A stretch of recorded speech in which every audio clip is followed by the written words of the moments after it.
Sa karagdagan pang mga balita, pakinggan po natin ang pag-uulat mula naman sa ating CMN roving reporter sa Mindanao.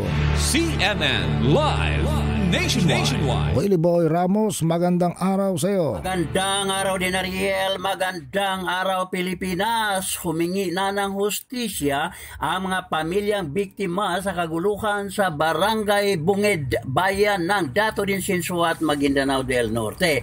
Sa pahayag ni Bailin Sultan Sinsuat, ang may bakay ni Bungid Village Chairman Michael Sinsuat, pinagsisira ang mga bakay ng mga sibilyan sa naturang lugar at pinagtatangay ang kanilang mga personal na mga kagamitan. Tinanggi din ni Bailin ang paratang ng mga armado na sangkot ang kanilang pamilya sa illegal drugs. Humingi na ng tulong si Kapitan Sinsuat sa 6th Infantry Division upang proteksyonan ang barangay laban sa mga armado na pumasok sa kanilang komunidad. Samantala, bubuo ng Special Action Committee ang mga miyembro ng Impok Municipal Peace and Order Council sa bayan ng Dato din Sinsuat, Maguindanao del Norte na siyang tututok sa 5 mga barangay sa naturang bayan na naging sentro ngayon ng kaguluhan.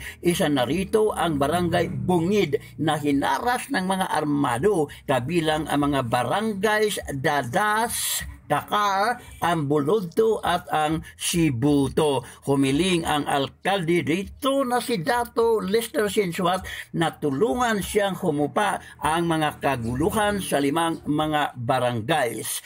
Kasado naman, Ariel, meaning handang-handa na ang Commission on Elections Bangsamoro Autonomous Regions and Muslims Mindanao para sa gaganaping plebisito sa may 63 mga barangays na nagpasakop sa rehiyong Bangsamoro. Tinagurian sila ngayong Special Geographic Area. Abril at 13 adlang Sabado ang plebisito nga kung mananalo ang yes, 8 bayan ang itatayo sa SJA at dahil wala pang lokal na halalan, magtatalaga ang Chief Minister ng mga alkalde, vice alkalde at mga miyembro ng sangguniang bayan na pupunduhan ng 2.5 milyong pisos kada buwan. Well, Ramos, Simon Roving Reporter ng Mindanao Radio, Kalikasan ng Wog City Base, nagulat ng live para sa CMN Pilipinas. CMN Live Nationwide. Maraming salamat, Willie Boy Ramos, ang ating CMN roving reporter sa Mindanao. Samantala, sa